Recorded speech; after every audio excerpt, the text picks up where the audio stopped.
கிறிஸ்துவுக்குள் பிரியமான அன்பான சகோதரர்களே, சகோதரிகளே, நண்பர்களே, உங்கள் யாவருக்கும் பிரதான ஆசாரியராயிருக்கிற இயேசு கிறிஸ்துவின் இனிய நாமத்தினாலே வாழ்த்துதலை சொல்லுகிறேன்.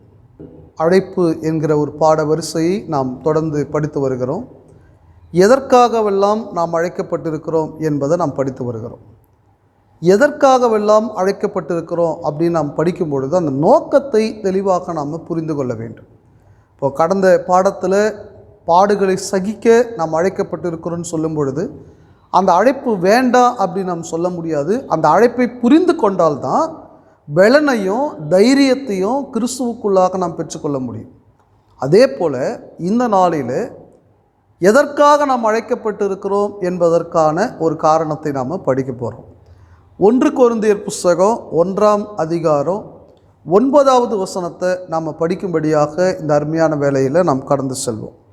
தம்முடைய குமாரனும் நம்முடைய கர்த்தருமாய் இருக்கிற இயேசு கிறிஸ்துவுடனே ஐக்கியமாய் இருப்பதற்கு உங்களை அழைத்த தேவன் உண்மையுள்ளவர். எதற்காக நாம் அழைக்கப்பட்டிருக்கிறோம் என்பதற்கான ஒரு பதில் இங்கே நாம் படிக்கிறோம். இயேசு கிறிஸ்துவுடனே ஐக்கியமாய் இருப்பதற்கு உங்களை அழைத்த தேவன் உண்மையுள்ளவர். பிரியமானவர்களே, கிறிஸ்துவுடனே கூட ஐக்கியமாய் இருப்பதற்கு நாம் அழைக்கப்பட்டிருக்கிறோம். ஐக்கியம், இந்த வார்த்தையை மறந்துவிடக்கூடாது, அதை மறுத்துவிடவும் கூடாது. விசேஷமாக இந்த 9வது வசனத்தில் பவுல் இந்த வார்த்தையை சொல்லிட்டு அந்த கொரிந்து சபையில் இருந்த ஒரு மிகப்பெரிய ஒரு பிரச்சனை குறித்து அவர் பேசுகிறார். 10வது வசனத்தில் இருந்து அந்த சபைக்குள்ளே குரூப் இருந்தது. நாங்கள்லாம் பவுலை சேர்ந்தவர்கள், நாங்கள்லாம் கேபாவை சேர்ந்தவர்கள், நாங்கள் கிறிஸ்துவை சேர்ந்தவர்கள் என்று சில பேர் அங்கே சொன்னாங்க. நாங்கள் அப்போலோவை சேர்ந்தவர்கள்னு சில பேர் சொன்னாங்க. அங்கே அவர்களுக்குள்ள பிரிவினை இருந்தது, ஐக்கியம் இல்லை, ஒற்றுமை இல்லை, அன்பு இல்லை. நான் பெரியாளா, நீ பெரியாளா, நீ சொல்கிறது கரெக்டா, நான் சொல்கிறது கரெக்டா. இது அன்னைக்கு மட்டும் இல்லை, இன்றைக்கு வரைக்குமோ பல இடங்களில் பல அன்பானவர்களுக்குள்ள இந்த பிரச்சனை இன்றைக்கி இருக்குது. இதை எப்படி சரிப்படுத்த முடியும்? கண்டிப்பாக வசனத்தை சரியாக படித்து புரிந்து கொண்டாதான் சரிப்படுத்த முடியும். அப்போ இந்த பிரச்சனையெல்லாம் சொல்கிறதுக்கு முன்னாடி இந்த வார்த்தையை பவுல் பதிவு செய்கிறார். நம்முடைய கர்த்தராகிய இயேசு கிறிஸ்துவுடனே ஐக்கியமாய் இருப்பதற்கு உங்களை அழைத்த தேவன் உண்மையுள்ளவர். பிரியமானவர்களே, முதல்ல நாம் கிறிஸ்துவோடு ஐக்கியமாய் இருக்கிறோமா? ஏன்னா கிறிஸ்துவானவர் நாம் எல்லாரும் ஐக்கியமாய் இருக்க வேண்டும் என்று பல காரியத்தை அவர் செய்தார். தேவனுடைய சித்தத்தின்படி, தேவனுடைய திட்டத்தின்படி. ஆமாம், பாருங்கள், நம்ம ஒரு வசனத்தை வாசிக்கலாம். எபேசியர் நிருபம் 2ஆம் அதிகாரத்திற்கு நீங்கள் திருப்பிக் கொள்வீர்களானால், நியாயப்பிரமாணம் இருக்கிற வரை ஒரு பிரிவினை இருந்தது. யூதர்கள் ப்ளஸ் புறஜாதிகள் 2 பேரும் சேர முடியாது. ஏன்னா 2 பேருக்கு நடுவாக நியாயப்பிரமாணம் ஒரு தடையாக இருந்தது. இதை நீங்கள் எபேசியர் புஸ்தகம் 2ஆம் அதிகாரம் 12 முதல் 16 வசனங்கள் வரைக்கும் படிச்சிங்களான்னா உங்களுக்கு நல்லா தெரியும். பாருங்கள், இந்த நியாயப்பிரமாணமாகிய நடுச்சுவரை ஆண்டவராகிய இயேசு கிறிஸ்துவானவர் தகர்த்து இரு திறத்தாரையும் அவர் ஒன்றாக்குகிறார், ஐக்கியமாக்குகிறார். பாருங்கள், நான் வாசிக்கலாம். எபேசியர் நிருபம் 2ஆம் அதிகாரம் 14வது வசனத்தை நீங்கள் கவனித்து பார்ப்பீர்களானா, எப்படியெனில் அவரே நம்முடைய சமாதான காரணராகி, யாருக்குமாக சமாதானம் செய்கிறார்? யூதர்களையும் புறஜாதி மக்களையும், யூதர்களையும் புறஜாதி மக்களையும் சமாதானம் ஆக்கும்படியாக காரணராக்கி இரு திறத்தாரையும் ஒன்றாக்கி. அந்த வார்த்தையை நீங்கள் அடிக்கோடிடணும். ஏன்னா நாம் இயேசு கிறிஸ்துவுடனே ஐக்கியமாக இருப்பதற்கு, ஒன்றாக இருப்பதற்கு, நாம் ஒருவருக்கொருவர் ஒன்றாக இருப்பதற்கு அழைக்கப்பட்டிருக்கிறோம். அப்போ அவர் ஒன்றாக்கி பகையாக நின்ற, என்ன அங்கே பகையாக நின்றது? நியாயப்பிரமாணம். பகையாக நின்ற பிரிவினையாகிய நடுச்சுவரை அவர் தகர்த்தெறிந்தார். அப்போ ஒற்றுமையாக்குகிறார். ஆண்டவராகிய இயேசு கிறிஸ்து தன்னுடைய சிலுவை மரணத்தினாலே யூதர்களையும் புறஜாதிகளையும் ஒன்றாக்கினார். இந்த ஐக்கியம் மட்டும் இல்லை, வேறொரு ஐக்கியத்தையும் அவர் செய்தார். பாருங்கள், வாசிக்கலாம்.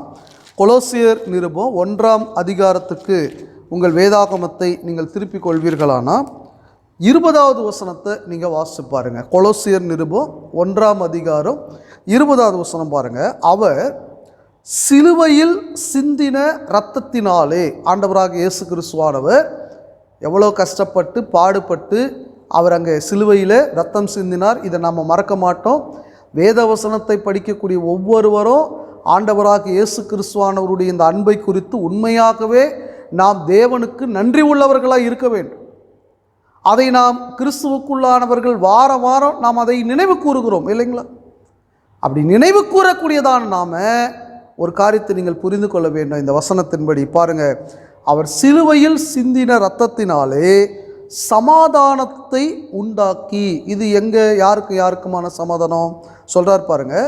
பூலோகத்தில் உள்ளவைகள் பரலோகத்தில் உள்ளவைகள் யாவையும் அவர் மூலமாய் தமக்கு ஒப்புரவாக்கி கொள்ளவும் அவருக்கு பிரியமாயிற்று. பிரியமானவர்களே, தேவனை விட்டு பிரிந்திருந்த நம்மை, பரலோகத்தை விட்டு பிரிந்திருந்த நம்மை மீண்டும் தேவனோடு இணைக்கும்படி, ஆவிக்குரிய ஆசீர்வாதங்கள் நமக்கு கிடைக்கும்படியாக அந்த சமாதானத்தை ஏற்படுத்தும்படி இயேசு கிறிஸ்துவானவர் நமக்காக சிலுவையிலே அவர் மரித்தார். பாருங்க, பூமிக்குரிய பிரகாரமோ அவர் ஒன்றாக இருக்கணும்னு பகையாக நின்ற பிரிவினையாகி நடுசுவரை அவர் தகர்த்தார். தேவனோடு நாம் ஐக்கியம் கொள்ள வேண்டும், தேவனோடு வாழ வேண்டும், ஆவிக்குரிய ஆசீர்வாதங்களை பெற்றுக்கொள்ள வேண்டும் என்பதற்காகவும் இயேசு கிறிஸ்துவானவர் சிலுவையில் ரத்தம் சிந்தினார். இப்படி ஆண்டவராக இயேசு கிறிஸ்து நம்மிடத்தில் எதிர்பார்க்கக்கூடிய ஒரு காரியம் என்னன்னா, நாம் ஐக்கியம் உள்ளவர்களாக இருக்கணும், ஒற்றுமை உள்ளவர்களாக இருக்கணுன்றதை அவர் எதிர்பார்க்கிறார். பாருங்க, யோவான் சுவிசேஷம் 17ஆம் அதிகாரத்துக்கு உங்கள் வேதாகமத்தை திருப்பிக் கொள்வீர்களானா ஜெபம் பண்றார். என்ன ஜெபம் பண்றாரு பாருங்க. யோவான் சுவிசேஷம் 17, 20, 21 நீங்க கவனித்து பாருங்க. நான் இவர்களுக்காக வேண்டிக் கொள்கிறதும் அல்லாமல் இவர்களுடைய வார்த்தையினால் என்னை விசுவாசிக்கிறவர்களுக்காகவும் வேண்டிக் கொள்கிறேன்.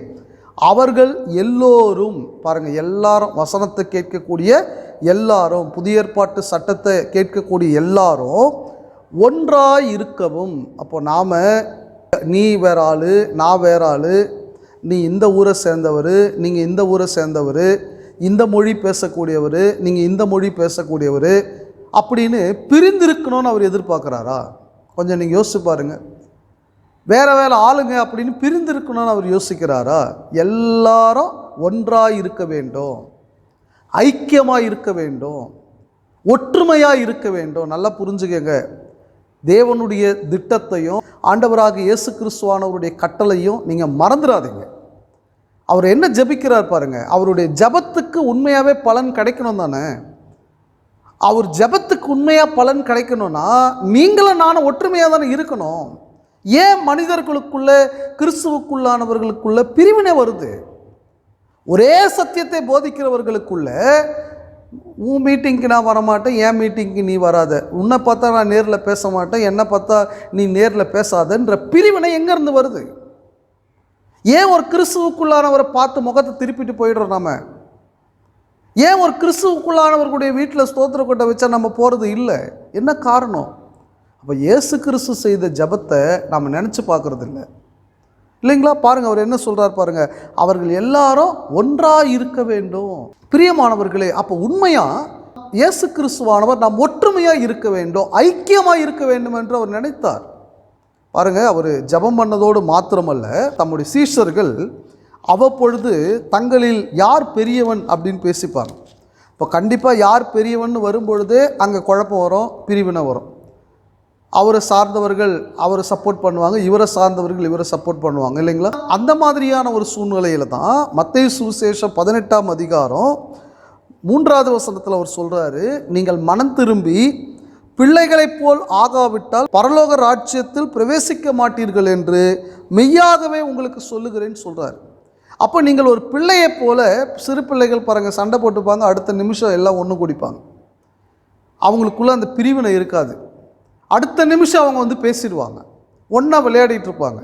நீங்கள் மனம் திரும்பி பிள்ளைகளைப் போல் ஆகாவிட்டால் பரலோக ராஜ்யத்தில் பிரவேசிக்க மாட்டீர்கள் அப்படின்னு சொல்கிறார். அப்போது போதிக்கிறார், ஜெபிக்கிறார், சிலுவையிலே ரத்தம் சிந்தினார். பாருங்கள், இதெல்லாம் ஏன் அவர் பண்ணார்? நீங்களும் நானும் ஐக்கியமாக இருக்க வேண்டும், ஒற்றுமையாக இருக்க வேண்டும். பாருங்கள், விசேஷமாக ஆண்டவராக இயேசு கிறிஸ்துவானவரோடு ஐக்கியமாக இருப்பதுனா என்ன? யோவான் அப்போஸ்தலன் இதை குறித்து ரொம்ப தெளிவாக சொல்கிறார். 1 யோவான் நிருபம் 1ஆம் அதிகாரத்துக்கு உங்கள் வேதாகமத்தை நீங்கள் திருப்பிக் கொள்வீர்களானால் அதில் 1, 2, 3 வசனங்களில் மிக தெளிவாக அவர் சொல்கிறார். பாருங்கள், நான் வாசிக்கலாம். ஆதி முதல் இருந்ததும் நாங்கள் கேட்டதும் எங்கள் கண்களினாலே கண்டதும் நாங்கள் நோக்கி பார்த்ததும் எங்கள் கைகளினாலே தொட்டதுமாக இருக்கிற ஜீவ வார்த்தை குறித்து உங்களுக்கு அறிவிக்கிறோம். யார் அந்த ஜீவ வார்த்தை? கர்த்தராகிய இயேசு கிறிஸ்து. ஜீவ வார்த்தையாகிய இயேசு கிறிஸ்துவை எங்கள் கண்ணால் பார்த்தோம், நோக்கி பார்த்தோம், அவருடைய வார்த்தைகளை கேட்டோம். சுருக்கம் என்னென்னா, அப்போஸ்தலர்கள் இயேசு கிறிஸ்துவோடு ஐக்கியமாக இருந்தார்கள், கூடவே இருந்தாங்க, எல்லாவற்றையும் அவர்கள் பார்த்தார்கள். சரிங்களா? 2வது வசனம் பாருங்கள். அந்த ஜீவன் வெளிப்பட்டது பிதாவினிடத்தில் இருந்தும் எங்களுக்கு வெளிப்பட்டதுமான நித்தியமாயிருக்கிற அந்த ஜீவனை நாங்கள் கண்டு அதை குறித்து சாட்சி கொடுத்து அதை உங்களுக்கு அறிவிக்கிறோம். அவரை நாங்கள் பார்த்தோம், பழகணும், அவர் மரித்தார், உயிர்த்தெழுந்தார், அவரை குறித்து நாங்கள் சாட்சி கொடுக்கிறோம். சரிங்களா? 3வது வசனம் பாருங்கள்.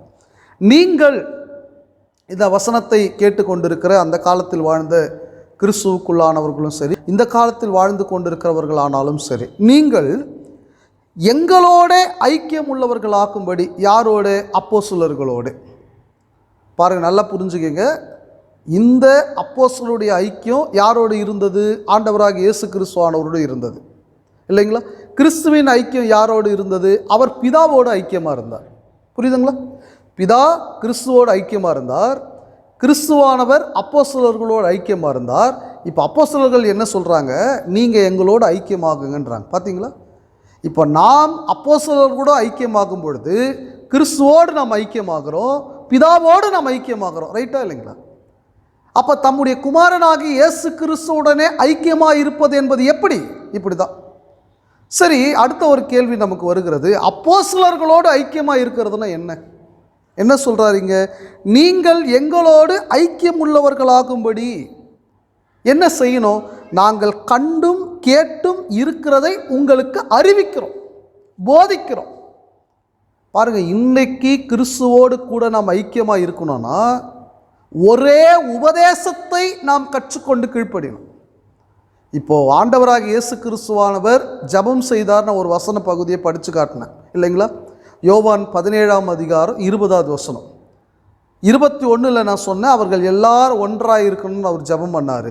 ஆனால் 20வது வசனத்தில் நீங்கள் கவனிப்பீர்களானா, நான் இவர்களுக்காக வேண்டிக் கொள்கிறதும் அல்லாமல், அப்போஸ்தலர்களுக்காக வேண்டிக் கொள்கிறதும் அல்லாமல், இந்த அப்போஸ்தலருடைய வார்த்தையினால் என்னை விசுவாசிக்கிறவர்களுக்காகவும் வேண்டிக் கொள்கிறேன்வார். அப்போ இன்றைக்கு நாம் கிறிஸ்துவோடு ஐக்கியம் கொள்ள வேண்டும் என்றால் கிறிஸ்துவானவர் கற்றுக் கொடுத்த வார்த்தைகளை போதித்த அப்போஸ்தலர்களுடைய உபதேசத்தில் நிலைத்திருக்க வேண்டும். நீங்கள் மோசேயினுடைய கற்பனைகளையோ தாவீதினுடைய சட்டங்களையோ அல்லது இன்றைக்கு வாழக்கூடிய மனுஷனுடைய உபதேசங்களையோ கொண்டு வருவீங்களானா நீங்கள் கிறிஸ்துவோடு ஐக்கியமாக இருக்க முடியாது. நாம கிறிஸ்துவுக்குள் ஒருவருக்கு ஒருவர் ஐக்கியமாக இருக்க முடியாது. இதுதான் உண்மை. பிரியமானவர்களை, கிறிஸ்துவோடு ஐக்கியம் கொள்ளணும்னா அவருடைய உபதேசத்திற்கு கீழ்ப்படியணும். அவருடைய சட்டத்திட்டங்களுக்கு கீழ்ப்படிவது தான் நமக்குள்ள ஒற்றுமையை அது ஏற்படுத்தும். ஏன் இன்னைக்கு இந்த சபை அந்த சபை, மனுஷ பேர்களில் சபை, குளம் பேரில், குட்டை பேரில், மலை பேரில் எல்லா சபை ஏன் வருது?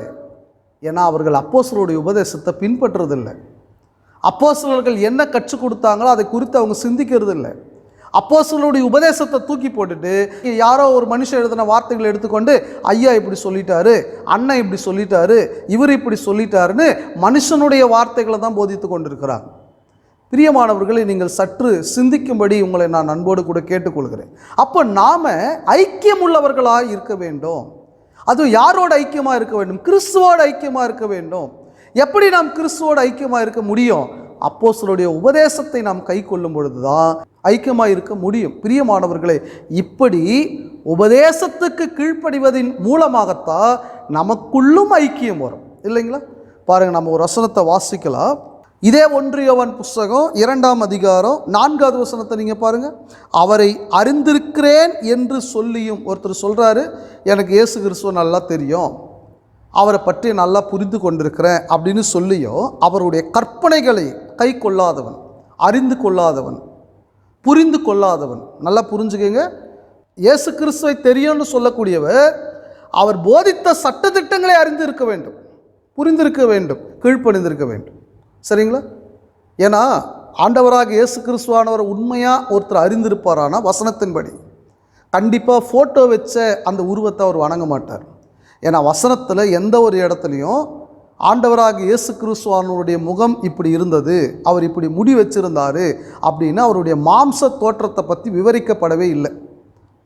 வெளிப்படுத்தின விசேஷத்தில் ஒரு அடையாளமாக சொல்லப்பட்டிருக்கிறது. அவருடைய முகம் வல்லமையாய் பிரகாசிக்கிற சூரியனை போல் இருக்கிறதுன்னு ஒரு அடையாளமாக சொல்லப்பட்டிருக்கிறது. ஆனால் அவரோடு வாழ்ந்த அப்போஸ்தலர்களோ அல்லது மற்றவர்களோ அவருடைய முகம் இப்படி இருந்ததுன்றது எந்த ஒரு குறிப்போ அடையாளமோ விவரித்தலோ அங்கே கிடையாது. அப்போ இயேசு கிறிஸ்துவை அறிந்திருக்கிறேன்னு சொல்லக்கூடிய ஒருவர் இப்படிப்பட்ட உபதேசத்தை அவர் நம்புவாரா? நீங்கள் யோசிச்சு பாருங்க. அப்போ வேதம் என்ன சொல்லுகிறது? அவரை அறிந்திருக்கிறேன் என்று சொல்லியும் அவருடைய கற்பனைகளை கை கொள்ளாதவன் பொய்யனாய் இருக்கிறான், அவனுக்குள் சத்தியம் இல்லை. பிரியமானவர்களே, அப்போ நாம் கிறிஸ்துவோடு ஐக்கியமாக இருக்க வேண்டும்னா அவருடைய சட்டதிட்டங்களை நல்லா புரிஞ்சுக்கணும். இந்த சட்டதிட்டங்களை புரிந்து கொண்டு கீழ்ப்படிவோமானா ஒருத்தருக்கு ஒருத்தரும் ஐக்கியமாக, இல்லைன்னா இந்த ஒருத்தருக்கு ஒருத்தர் ஐக்கியமாக வராது. முதல்ல கிறிஸ்துவோடு ஐக்கியமாக இருக்கணும்னா உபதேசத்தில் ஐக்கியமாக இருக்கணும். உபதேசத்தில் ஐக்கியமாக இருக்கிறவர்கள் ஒருவருக்கு ஒருவர் ஐக்கியமாக இருப்பாங்க. ஏன்? அந்த வசனங்களுக்கு பயப்படுவாங்க. வசனம் இப்படி போதிக்கதை நாம் செய்யக்கூடாது. பாருங்கள், ஒரு வசனத்தை நான் வாசித்து காட்டுறேன். இதே 1 யோவான் புஸ்தகத்தில் 1 யோவான் புஸ்தகம் 2ஆம் அதிகாரம் 9-10 ஆகிய வசனங்களை நீங்கள் கவனித்து பாருங்களேன். ஒளியிலே இருக்கிறேன் என்று சொல்லியும் ஒருத்தர் சொல்கிறார், நான் பிரகாசமாக்கப்பட்டிருக்கிறேன், நான் பிதாவின் மகன், நான் ரட்சிக்கப்பட்டிருக்கிறேன் என்று ஒருவர் சொல்லியும் தன் சகோதரனை பகைக்கிறவன் இதுவரைக்கும் இருளிலே இருக்கிறான். நீங்கள் சகோதரனை பகைத்திருக்கிறீர்களா? சகோதரிகளை பகைத்திருக்கிறீர்களா? நீங்கள் இருளில் தான் இருக்கிறீர்கள். நீங்கள் ஐக்கியத்துக்குள்ளே வரல. இன்னும் நீங்கள் கிறிஸ்துவோடு உண்மையாகவே ஐக்கியமாக இல்லை. ஏன்னா நீங்கள் எங்கே இருக்கிறீங்க? இருளில் இருக்கிறீங்க. இல்லை பிரதர், எனக்கு வசனம்லாம் தெரியும், இருந்தாலும் அந்த பகை உணர்வு உங்களுக்குள் இருக்கிற வரைக்கும் அவர் முகத்தை பார்த்தாலே நான் பேச மாட்டேன், அவருக்கு நான் வணக்கம் சொல்ல மாட்டேன், அவரை பார்த்தாலே நான் வெறுப்பாக தான் பார்ப்பேன். பிரியமானவர்களே, நீங்கள் இருளில் இருக்கிறீர்கள். வேதம் தெளிவாய் சொல்லுகிறது. ஏன்னா 10வது வசனத்தில் சொல்கிறார் பாருங்க, தன் சகோதரனிடத்தில் அன்பு கூறுகிறவன் ஒளியிலே நிலை கொண்டிருக்கிறான், அவனிடத்தில் இடரல் ஒன்றும் இல்லை. இந்த வசனத்தெல்லாம், அதாவது இந்த அப்போஸ்தலருடைய உபதேசத்தை நாம் படித்து தேவனுடைய சித்தத்தை உணர்ந்து கொண்டு வேத வசனத்துக்கு பயத்தோடு கீழ்ப்படிவோமானால்தான் ஒருத்தருக்கு ஒருத்தர் நம்ம என்ன செய்வோம்? அன்பு கூறுவோம். இல்லைன்னா எப்படி அன்பு கூறுவோம்? எப்படி நமக்குள்ள ஐக்கியம் வரும்? நீங்கள் யோசிச்சு பாருங்கள். ஏன்னா ஆண்டவராக இயேசு கிறிஸ்து நாம் எல்லாம் ஒற்றுமையாக இருக்கணும் அப்படின்னு அவர் சொல்லியிருக்கும்பொழுது இன்றைக்கி பகை உணர்வும் பொறாமையும் பிரிவினைகளும் இருக்குமானா அது எவ்வளோ மோசமானதாக இருக்கும். பிரியமானவர்களே, குறிப்பாக ஒரு விஷயத்தை நான் உங்களுக்கு சொல்கிறேன்.